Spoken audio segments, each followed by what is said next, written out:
It's our final 55 minutes of current and relevant business conversation for the week. Good morning.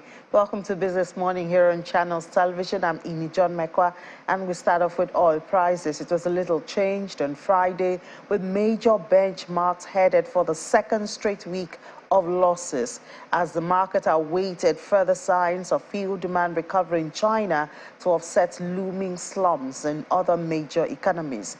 Brent crude futures dipped 16 cents to $82.01 a barrel, while U.S. West Texas Intermediate crude futures slid 17 cents to $75.71 a barrel. So far this week, Brent has dropped more than 5%, extending a 1% loss from the previous week. WTI has also fallen by nearly 5% after sliding 2% in the prior week. Back in Nigeria, it's still a countdown, 7 days to that deadline for you to use that old note. And we've been hearing a lot of experiences, seeing a lot of experiencing, and even experiencing a lot of events when it has to do with the old note or the new notes. And then we've seen the disruption that has brought the crowd at the ATMs, the one at the fuel station, the word for small and medium scale businesses and how it has disrupted that. But we'll have that conversation. First of all, let's hear what the Minister of Finance is saying about this. Obviously, the President knows about this, the executive knows about this, and the Minister of Finance, Mrs. Zainab Ahmed, spoke on this yesterday. Of course, we're worried. We're not happy that citizens have to queue and struggle at bank ATMs to be able to get their cash. But this is a temporary solution. Let me just give you an analogy. If you have a wound, for you to be able to heal that wound, it needs to be dressed. And sometimes when you go to the hospital, they'll put iodine on the wound, and it is very painful. But it's necessary to do that to be able to get the wound to heal. So it's not easy, and Mr. President is not happy that citizens are really suffering. But we're convinced that it is something that needs to be done at this time. And also, the central bank has been responsive in terms of providing some extension and also further explanation that come the closing date, that it's not all over, that there's still opportunity for citizens as provided for in the CBN Act Section 20 subsection 3 to actually take their old currency to the central bank for redemption. So it's not all over. But the positive side of it is that there's a lot of currency that has been mopped up by this operation. And it means it has achieved a good level of success. The only sore point is the pain it has caused to citizens, which is regrettable, but which is also very transient and temporary, and the bank is continuing to address it. So there you have it, the Minister of Finance there, Mrs. Zainab Ahmed, encouraging Nigerians that it's a necessary pain for a better tomorrow. And we do know that the CBN has made some responses. Yesterday, there was a release signed by Mr. Wasinubi that the over-the-counter disbursement of the new Naira has been restored. You remember, it was the deposit banks were told to stop that. And so now you can actually get the new Naira over-the-counter with a limit of 20,000 Naira. You can do that, and they've also promised to deal with those involved in selling the Naira, above police and the CBN working with the CBN on that, and hopefully we will see some changes in that environment, and Nigerians will be able to access the Naira. At least the old is still valid until the 10th of February, so at least access the Naira, because at this time it seems both the old and the new are not available, and if you want to get it, you'll be asked to pay for it. And the CBN is assuring Nigerians that this will be dealt with, at least from that release that was given yesterday. But even when the finance minister says this is a temporal pain for a better tomorrow, it's costing the nation something. For instance, we know that SMEs, small and medium-scale enterprises, represent 80% of Nigeria's registered companies. They employ approximately 60% of workers in the private sector.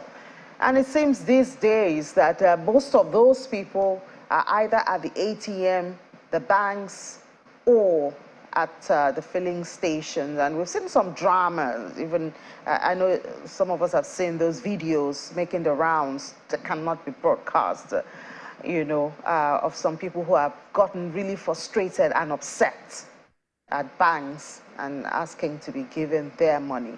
So apart from those, these things are also feeding into economic activities, economic data, the non-oil, the expectations and forecasts we have from the non-oil sector at the end of the day. Of course, all of this will be affected. So let's see if we can put some numbers to these disruptions and see what is costing the economy. We have for this conversation Inyobong Usen, is the head of research with budget, joining us from Abuja. I believe we're also supposed to have Professor Ishola Lawal. He's the head of economics department, professor of economics with Bowen University, will also be joining us for this conversation. Let's start with you, Inyobong. Good morning. How much disruption has this brought? Talking of your personal experience now, because I believe if you're living in Nigeria, you must have felt either the money, the naira, or the feel.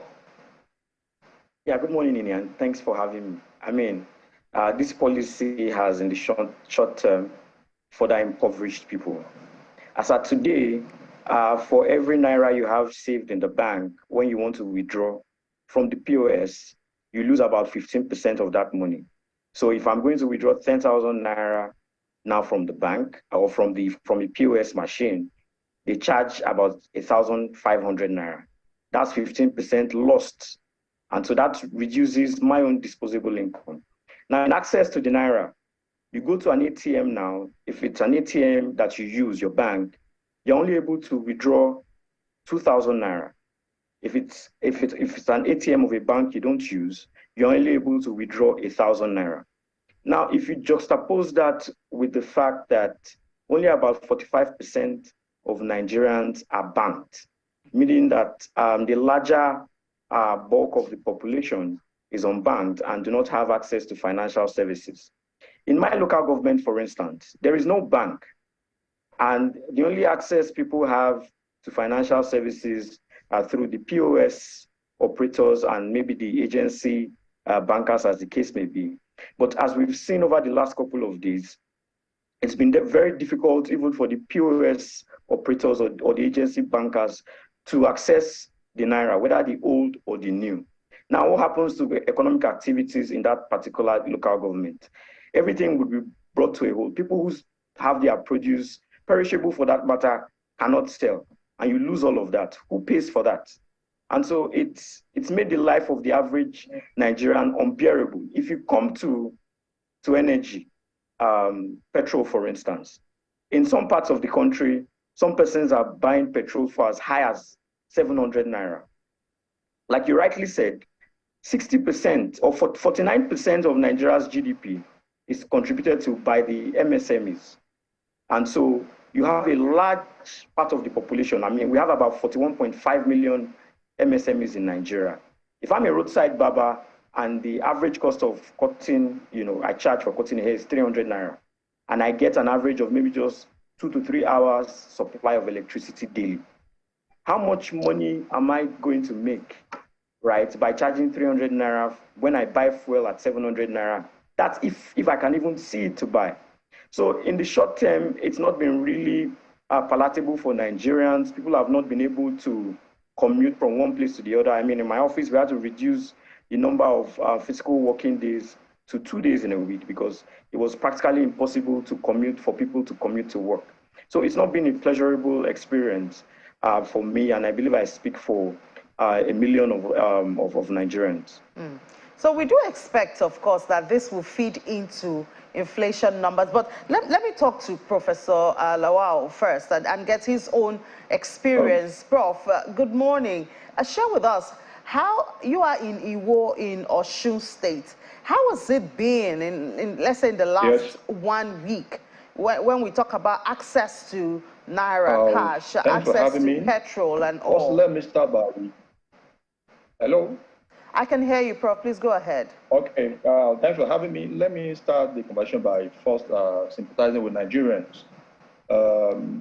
We have been dealt with 2 tsunamis at the same time. The first one being the resumptions of queue at our filling stations. And then now large turnout of queues at our ATM points. See if there's a competition between the banking industry and the filling station. I mean, the oil industry on who have the largest, who can get the largest queue. So I sympathize with Nigeria on that one. But that being said, I must confess that you see, nothing of value comes so easy. If we go back to drawing board, I think in 2012 thereabouts, the Central Bank of Nigeria launched cashless policy system in which that they want to move Nigerian transactions environment from cash to cashless or electronics. And then from time to time, Central Bank has been introducing, mayor, moving us towards this. It really interests you that as of today, before the introduction of this currency redesigning, about 90% of transactions in Nigeria are cash-based. And though it has its own advantages, but if you look at the consequences, I think to a large extent, you will say it is better that we move towards a cashless system. And I think what we're experiencing now, everywhere you go, ATM points, banking points, you see queue. You know that Nigeria now, this is a very trying moment for every Nigerian, and I sympathize with every one of us. So I hear you that we need to go cashless. Is this the best way? Could we have avoided the pain that Nigerians are feeling at this time? Well, I think let's first of all understand the dynamics of our system. First, volume of money circulation is about 4 trillion, between 3.3 to 4 trillion now. And then if you look at the percentage of money circulation to GDP in Nigeria, we will know that I think in my memory, we're about 30 million Nigerians who have no bank accounts. And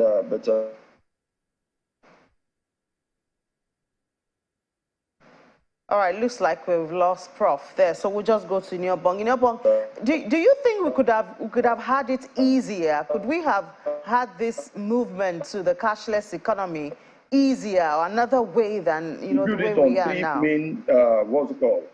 Hello. He built it on 3 main points. One, that you want to, first of all, for economy, 2, insecurity, and then to strengthen our democracy. Insecurity, you agree with me that Nigerians be with all right, since the network that we have with Professor Lawal seems unstable. He's looking to us from Iwo, Osun State. So I guess we can't be too surprised. But let's head to Nyobong now. Ini, do you think that we could have had this, another way? Could this transition, we had the minister there say it's transient, so Nigerians should endure for, better results. But could we have done this another way with less pain? Definitely. I mean, if you look at countries where, they have changed the currency over time, these are not policy decisions that, have a very short or tight-knit timeline. They give a lot of time for persons to be able to transition into using the new currencies. One of the points that the professor was trying to raise as one of the reasons why the CBN, went forward with this policy, he had mentioned insecurity, and he was trying to, sort of cite or sort of replay the security situation of the country at the moment. I do not think it's the business of the central bank to fight insecurity. It's in the realm of fiscal policy, and this has been one of the challenges we've had with the central bank, foraying into the fiscal policy space. If you even want to look at this policy on the reduction in money in circulation or currency in circulation, it doesn't necessarily reduce the entire money supply. Total money supply as at December 2022 was at about 52 trillion. And if you look at also currency in circulation, as at that time is about 2.6 trillion, just about 5% of currency in circulation, meaning that you still have about 95% of other instruments of money within the banking system. So reducing money in circulation doesn't necessarily translate into reducing money supply, which would achieve that objective of reducing inflation. Although it comes with its attendant sort of effects.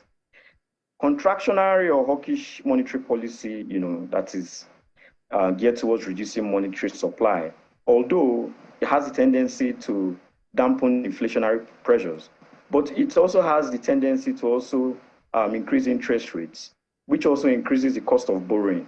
If you look at the PwC survey for MSMEs in 2020, and you look at what contributed to the cost of operations for MSMEs, you would see that 21%, of that cost was for electricity. So MSMEs spend 21% of their operation cost on electricity. The third highest, the cost of capital, which is cost of borrowing, which I had alluded to earlier, is about 15%.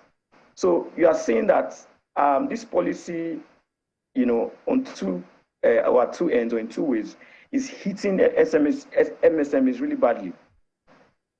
On energy, like we see across the country, most businesses, run off the alternative sources of energy. That's using their generators and all of that. And so if the cost of petrol has increased from 190 naira to, in some places, 700 naira in less than a month, that sort of, shows you the impact of this policy on the bottom lines of these MSMEs and even poverty. I can tell you for a fact that as a result of this policy, a lot of Nigerians last 1 month or more Nigerians have been, pushed further into poverty. Disposable incomes have reduced, which have, affected the ability to access quality healthcare, access quality education, and all of that. So, I mean, in the short term, this has not been really palatable for Nigerians and Nigerian businesses. And I believe that this is one policy that should have been given enough time for implementation. Yeah, but if, as the Minister of Finance said, this is transient, should we be worried? Shouldn't we look at, with the example she gave, if you want to treat a wound, for instance, you have to endure the present pain for it to heal faster. Shouldn't we just endure this and have the future in sight? But you asked for how long? They have not given a definite timeline for when this problem would abate. There was a timeline for when the policy would take effect, but not a timeline for when the effects would abate. And so do we just wait in perpetuity and continue to suffer? I'm very sure that as a result of this hardship, some persons would die along the way. And so what was the respite for those persons? So we need timelines to be able to, agree with this policy. If there are no timelines and there are things that we expect to just happen in perpetuity or would take the force of nature, I think that's not sufficient enough reasons for Nigerians to accept this policy. And then I'm just thinking of how this will feed into, you talked about disposable income, of course, inflation, You know, so in a couple of weeks, we'll be expecting to get inflation numbers for the month of January. I'm just thinking of how this will feed into that, how that may be captured. And of course, that will also determine the policy or the direction of the MPC when they meet again. You talked about, you know, the rates either is hawkish or dovish. At the end of the day, I mean, all of these are connected.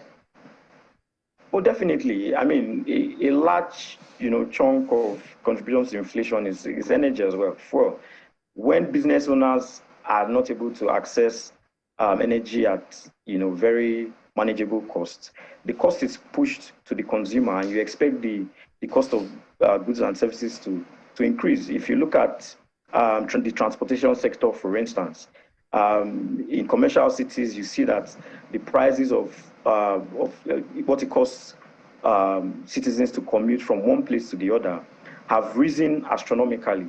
And so we see that if this is not abated really quickly, it's going to, you know, further plunge more people into poverty. And if you even look at some of the reasons why the central bank gives for inflation, you know, they cite, you know, money in circulation, excess money in circulation as one of the contributors to inflation. I beg to differ slightly. If you look at what the drivers of inflation have been over the last couple of months, you would look at the borrowing through ways and means, which has risen from about ₦1 trillion to 23.7 trillion naira in the last 7 years. The second is the FX regime, the foreign exchange regime. The huge difference between the parallel market, you know, and the official rate, you know, has sort of created this room for arbitrage.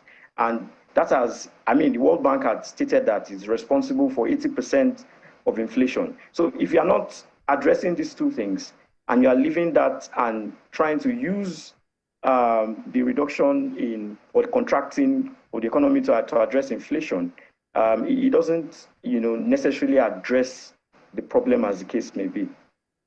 So what for you would be would bring succor at this time? The timeline for the implementation of this policy, you know, needs to be sort of, you know, we need to give more timeline for the implementation of this policy. In the interim, in fact, it's becoming a national security issue. If you look at, you know, videos that have been taken from ATMs, from banks, it's beginning to lead to a breakdown in law and order. And the more it becomes difficult for Nigerians to access money that they used to buy, food that they used to access, basic amenities, you know, the more you would see civil unrest across the federation. So are we willing to take that risk, especially as we're, you know, really close to the elections? Yeah, that's something that I think the government should, you know, really consider if they are going to go on with this policy. But I think we need more time to be able to implement this policy. It's not working in the short term.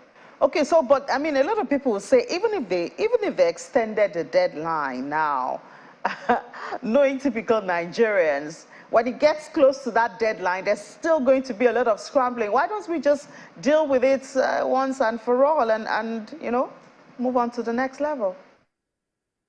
I mean, I would agree with you partly that Nigerians, you know, are always late to respond to these sort of policies. But that doesn't take away the fact that the timeline is short, and, you know, the avenues you would have used to reach these citizens, and mind you, we're not even considering citizens in the remote areas. Like I said, where I come from, there is no bank, no deposit money bank. The access to financial services that people have are through the POS agents and some other agency bankers. Now, if those POS agents are not able to access this naira, how do you expect people in those remote communities to be able to attend to their basic needs? So these are questions that the government would need to answer really quickly if they decide that they want to stick to this policy. You can imagine if it's this difficult in the city centers, then you can imagine what people in the remote communities are going through at the moment. Okay, how do you think all of this will affect the election? Will it encourage more Nigerians or motivate them to go out there and participate? How will it affect their choice hoping that they will not do the anger voting again. You know, how do you see it playing out at the polls? I expect that it should push a lot of people out to vote. I mean, when people are tired, you saw it with the 2015 election, that a lot of the voter turnout was due to, people being fed up with the status quo. And the same thing is happening now. You see people, making proclamations that, they've never voted before, but due to the sufferings, they are going to come out to make their voices heard. So I think it's going to push people to make radical decisions at the polls. And I do not see it favoring the party in power at the moment. Well, we hope it's not anger voting again, because we saw that in 2015.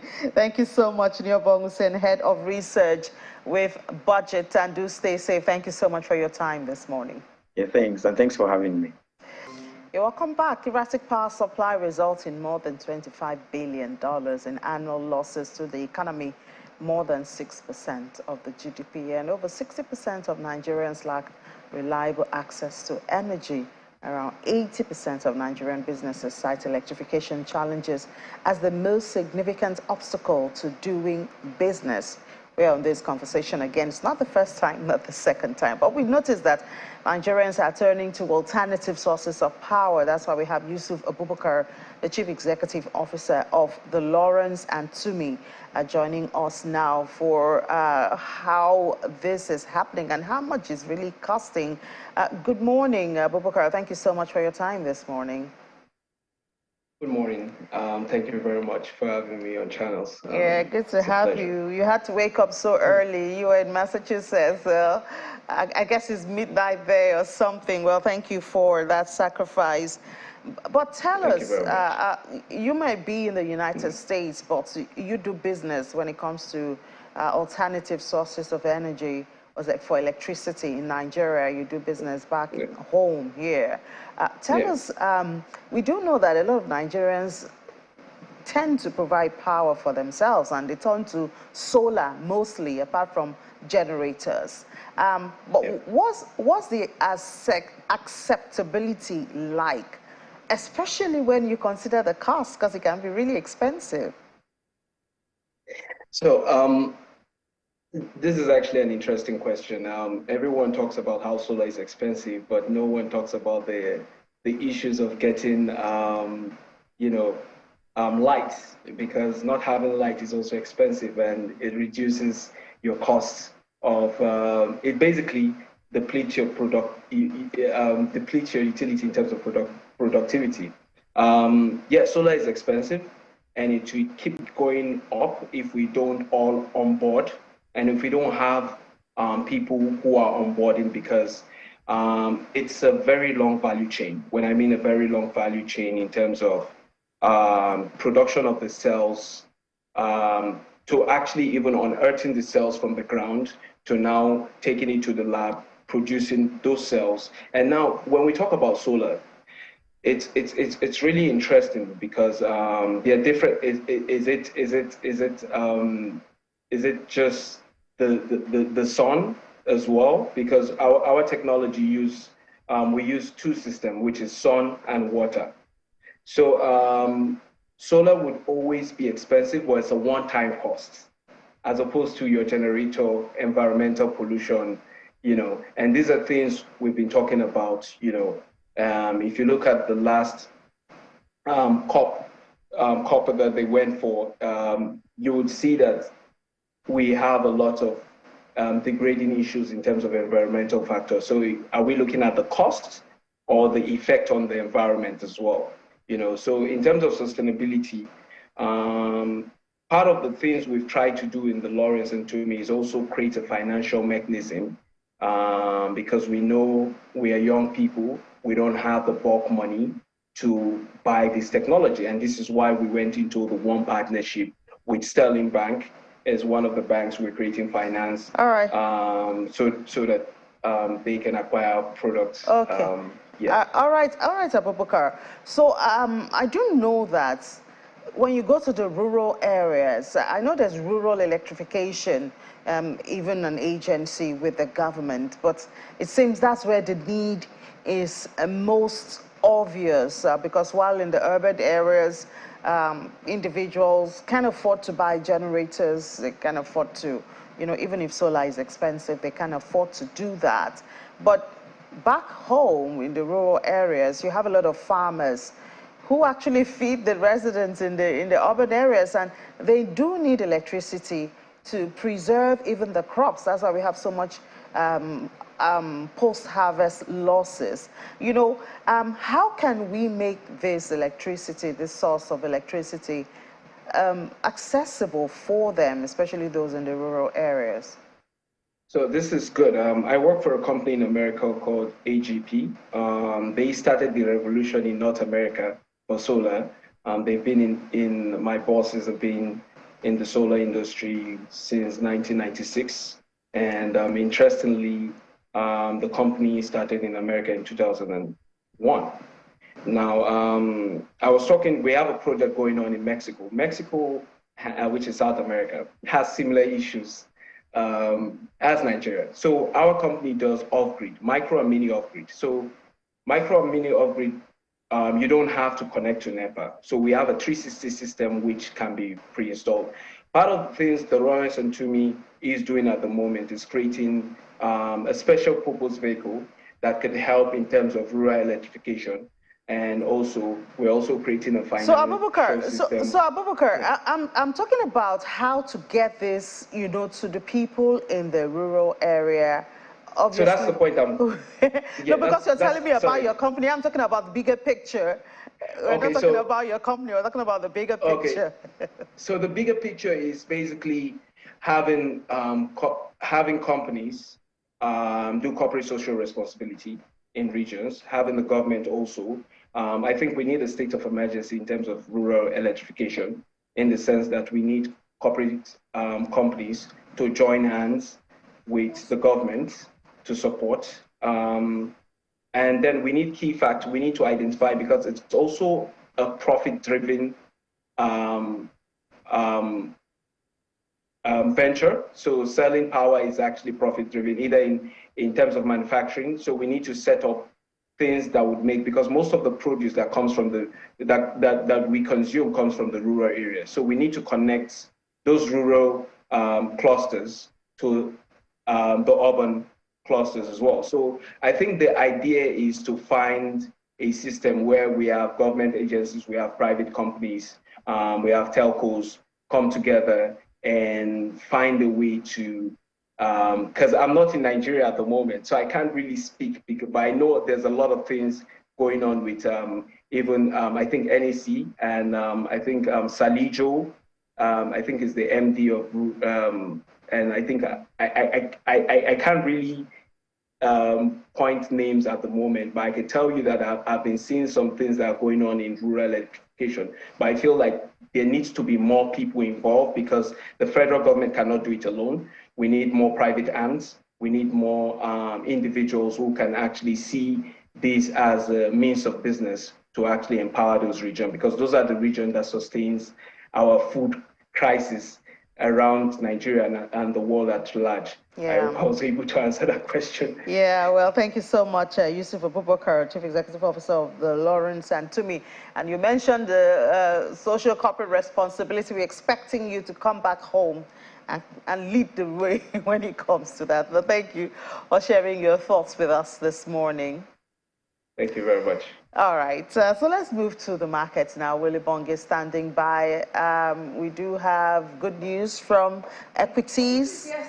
I mean, from the local, we might not have enough supply, electricity supply, but we do have the markets moving in a green direction. Exactly. You know, see, this is we had the fourth consecutive straight days of gains at the equities market. This is the winning streak. And these are good wins. They're not, you know, they're not marginal. They're not slight. It's really strong in the green territory. Who drove it yesterday, though? We saw MTN, Seplat, there you doing go. it. Like MRS was also there strongly. So MRS is one of those that just got into the top 30 in 2023. So you see that what basically yesterday the oil and gas sector, they were the big drivers for the Is it because people are queuing and paying more? I'm actually going to ask. We need to connect that. This, you know. I was wondering, like, people are paying more for petrol now. Surplus is going up, MRS is going up. I think there's something we need to do. Yes. If we find out that we're paying more for petrol, one of the ways we can actually gain from that is go to the stock market and buy into those companies and get it out as dividends. You know, at least you're paying for it and getting returns. And getting it back. So we're going to just start off with the fixed income market. We saw still bullish sentiments in the bond space as the average yield contracted by 6 basis points to 12.9%. Now, across the benchmark curve of the bond curve, we saw the average yield contracting at the short end and the long ends, following buy interest in the January 2026 papers, also for the 2037 papers, and also for the 2028 bond papers. Now, the average yield was flat at the mid segment. Well, looking at the Treasury bill segment of the market, we saw mixed sentiments there, with a slight bearish tilt there. The average yield rose slightly by 1 basis point to 1.6%. And across the curve, we saw average yield was flat at the short mid segment, but expanded, that rose at the long end by 3 basis points. Now, elsewhere, at the almost segment, we saw the yield was unchanged at 2% at the almost segment. But we have Ifeoma Onyejekwe, fixed income dealer, UBA, to share more insights because the market needs that breadth. Now, good morning, Ifeoma. It's good to have you on the program. Good morning. Thank you for having me. Now, we've seen, just looking at market liquidity now, we saw it opened yesterday with over 800 billion naira, and that was a decline from the previous days owing to the bond auction settlement by the DMO. Now, overnight lending rate has contracted. Do we see any signs of, is there any funding pressure now in the system? What would you tell us about liquidity and how that affects trading for fixed income instruments? No, so because of the cash deposits, owing to this new Naira redesign, so we see systems to continually be very liquid. Yes, you're correct that system opened with over 802, but when you add the standing lending deposits, you would see that general system liquidity was over 1 trillion yesterday. So yes, we don't see funding pressure in coming weeks. And like you said, we're very correct that the bulls were the dominant players in the fixed income space this week. And we saw very, very healthy subscription. But to mitigate the impacts of discretionary CRR debit, which was caused today, we've also seen like buying sentiments across the T-bills and bond space, like you just said. And like you said, so rates on the short end of T-bills, they're currently below 1%. So we'll continue to see buying interest. Today is also FX retail auction. So we are noticing general quiet sentiment as participants ready their bids for the auction. So we expect there to be healthy subscription in order to also starve of this incoming expected CRR debit today. So banks are just, mopping up whatever they can get at the moment, regardless of the rates that are going on in the market. So what do we expect? What's your outlook for bonds? And next week, what do you think we're going to see? For next week, we are going to continually see buying sentiment, especially on the 2026 and the 2037. People are buying up shorter tenor bonds because the impact of duration is smaller. But yes, we'll continue to see lots of buying sentiment as system remains liquid. We're also expecting coupon payments. So yes, we'll continue to see a very liquid market and also bulls dominating the market. So just a quick one, Ifeoma, the downgrade by Moody's of the banking sector, I hope that's not affect domestic investors from, still playing from debt markets, especially for the banks who will have to buy these instruments. Has it caused an adverse reaction from investors? Is there any knee-jerk reaction?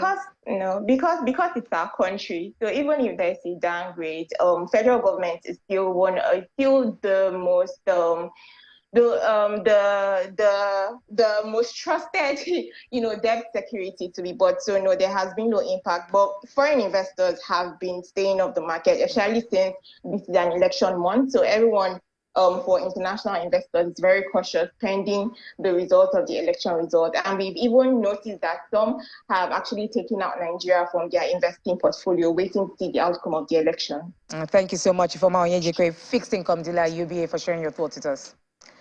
So we see the equities market, as we started earlier, ending almost 1% in yesterday's trading session to sit at 53,998, just 2 points away from 54,000 level there. And now the equity cap is still at 29 trillion naira mark. Month to date, year to date returns now 1.4% and 5.4% respectively. That's really strong. Like they're still gliding through there in the positive territory. Total volume traded increased. That was the big one. Over 1,300% yesterday to close at 2.87 billion units, valued at 8.07 billion naira, and all transacted in over 3,900 deals. So the equities market is flying high. We're hoping that the fixed income space recovers from their downward trend. Yeah, well, Ifeoma said that. I mean, it's our country, so yes, we have to buy it, whether they're downgraded or not, eventually somebody would want to get in there and patronize, and then maybe we'll see the yields come on. Thank you so much, Will, for that. So let's move over to the UK now, where we have correspondent Juliana standing by in the studio. Good morning, Juliana. Good to have you in the studio, Juliana. Once again, we're talking about this issue of prepayment meters in the UK. Makes me just think I'm talking about Nigeria here.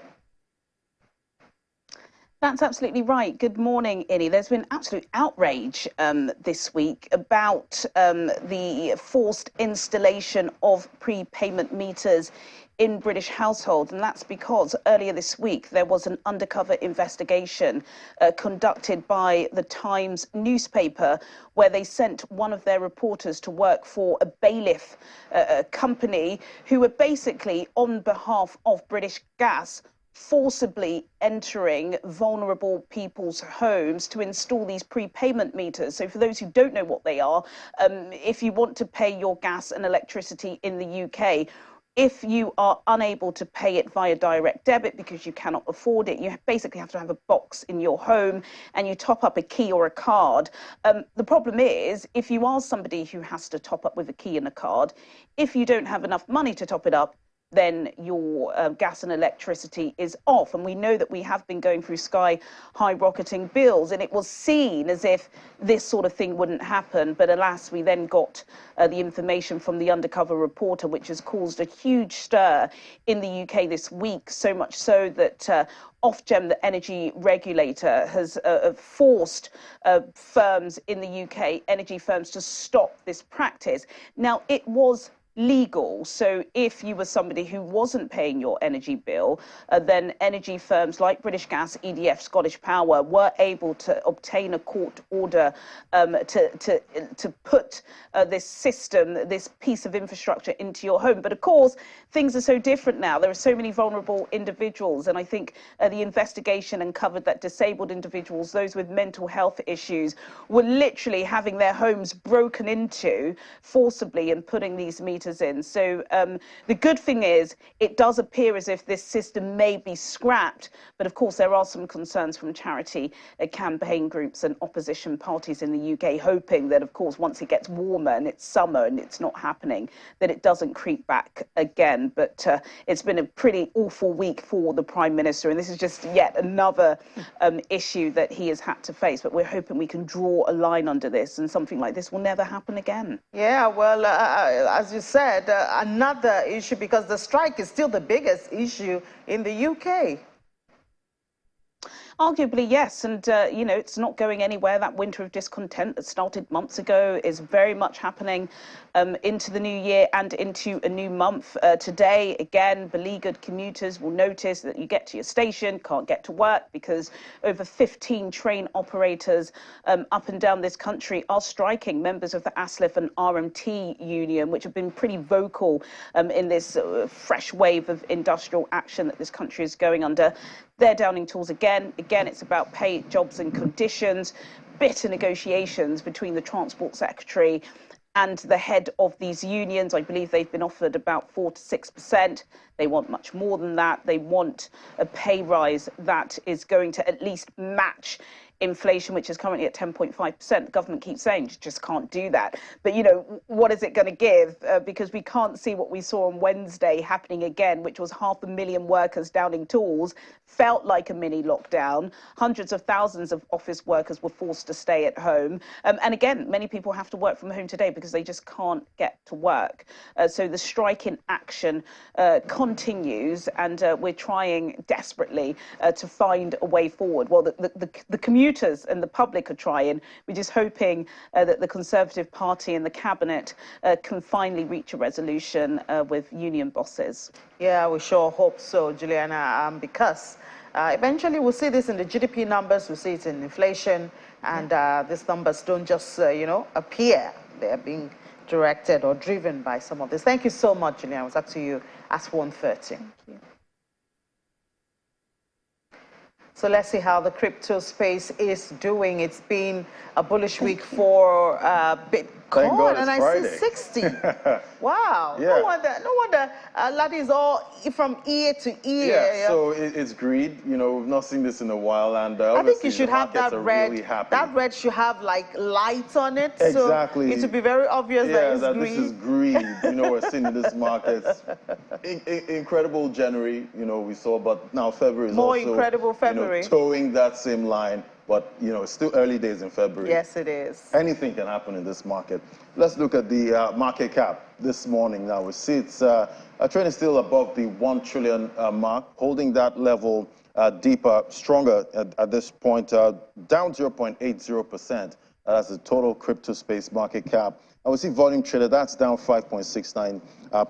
Bitcoin dominance still ranging between 41 and 43%. Let's look at the price of Bitcoin this morning, $23,536. A big pullback from what we had yesterday. It did touch over 24,000, but we're seeing some profit taking there at that level. It's down 0.99% this morning. Volume traded $28.96 billion. Let's look at Ethereum. That's also holding up $1,643, down 1.40%. And we're seeing volume this morning, $9.14 billion. So we're still seeing, you know, buy and sell pressure in the market, you know, at this point. Still that euphoria, that bullish euphoria right now. Let's look at the top alts by market cap. We see it's all red this morning. Profit taking. Ini and I, we do talk about Fridays. We normally expect red, and we're seeing it, even though it's a bullish market.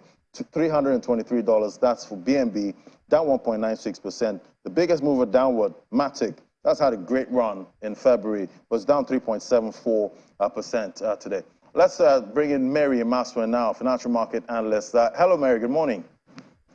Hi, good morning, Ladi. How are you doing? I'm doing great. Thank God it's Friday. So, Mary, Nigerians are queuing for a lot of things right now. First, we're queuing for fuel, also queuing for cash, you know, at this point. And yesterday, the CBN did talk about encourage Nigerians to actually use the e-Naira, you know, at this time. So, you know, for you, how does Bitcoin, central bank digital currency, how does it play into what Nigerians are going through right now?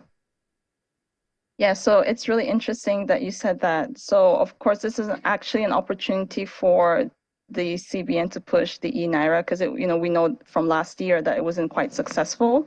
But it still doesn't solve the major problem. Like, a lot of people do not know about the e-Naira, and also it is quite questionable whether people in rural areas will be able to use the e-Naira, because what we're facing right now with the long queues is also something that is heavily faced in rural areas, maybe even worse. I've heard of situations where people are actually doing trade by barter, and this is 2023. Well, on the other side, I feel like people are still not warm to the e-Naira. There are a lot of people still holding on to Bitcoin. Like, the number of people who are searching about Bitcoin in Nigeria has increased tremendously. So I feel like that might be a major solution. Although, from what I was able to get from a couple of Nigerians and their concerns about Bitcoin and its adoption and applicability in Nigeria, especially in this, given the current climate, is that how do we let the common man probably like someone who's selling fish in the market or whatever, how can we get them to use Bitcoin? Because Bitcoin is only something that could be used over the internet. But like I mentioned, I think some time ago, is that there are Bitcoin tools and innovations, Machanko being one of them, which allows people to use USSD to get access to Bitcoin, meaning that even the unbanked are able to have access to Bitcoin using their feature phones. So there is no need for internet in that. But the only problem right now is education. Do people know about this technology, and would they be warm to accepting it? But really, given the current issues that are happening and the hardship that people are facing, the question now is it really worth not knowing about the possibility of how Bitcoin can solve this problem versus continuing going through these hardship and choosing not to know about it? So it's and obviously basically the volatility, you know, with Bitcoin also plays into the whole story, because you could pay for something and Bitcoin is about 23,400, then maybe it goes lower, you know, then you lose some, you know, funds with that transaction. But I guess stable coins actually help with that. Yes, stable coins would help. So if there's a way they can get people to use Bitcoin and then convert it to stable coins, that would be great. But the CBDCs aren't exactly safe, right? Even though people may think there will be a lot stable than Bitcoin. The thing is that CBDC is programmable money. If you are targeted by the central bank in one way or another, they could control everything that you have in your CBDC, and you end up with no money. And it's even, I think, even as bad as having your account frozen. So that's also another risk to look into. Right, but at the end of the day, we still have, you know, those CBDCs coming out strong in 2023. We're looking, you know, forward to how it all plays out going forward. Thank you so much, Mary Masso, financial market analyst. Thank you. You're welcome. Thank you too. All right, let's look at the top 7-day gainers for the week. We see Render token that's topping that counter, did run a big move up, a 7% this week. DYDX, the exchange, the decentralized exchange, there 43.30%. And we see Phantom, that's had an incredible run in January. It was trading lower than 18 cents at some point in 2022. It's up 32% this week, and we see CVX there. That's up 31.22%. So big, massive gains for the top 7-day gainers. Let's look at the top losers. See Threshold there with the T token. That's down 13.54% in 7 days. And we see eCash also on that counter down 9.21%. So it's been quite a good week for the market. Bitcoin touching 24,000. Not seen that price in a long time. Long time, even though we have seen better than that before now. Well, let's see how the weekend goes, and then we'll start off again next week. Hope that investors will not do all those, you know, profit taking over the weekend for weekend spending. Exactly. Thank you so much, Ladi. All right, so that's it on the program today. We did it. 55 into 5 places. We did it at the end of the week. Thank you so much for being a part of it. And we do have those promises from the government, and do believe that they will stick to it, and it will help us all have a restful weekend. Remember, 1:30, Will Ibon will be here with Business Incorporated, and tomorrow, Saturday, all those good news from the market will be here, Capital Market, 7 p.m. I'm Minnie John McQuarrie. Have a restful weekend.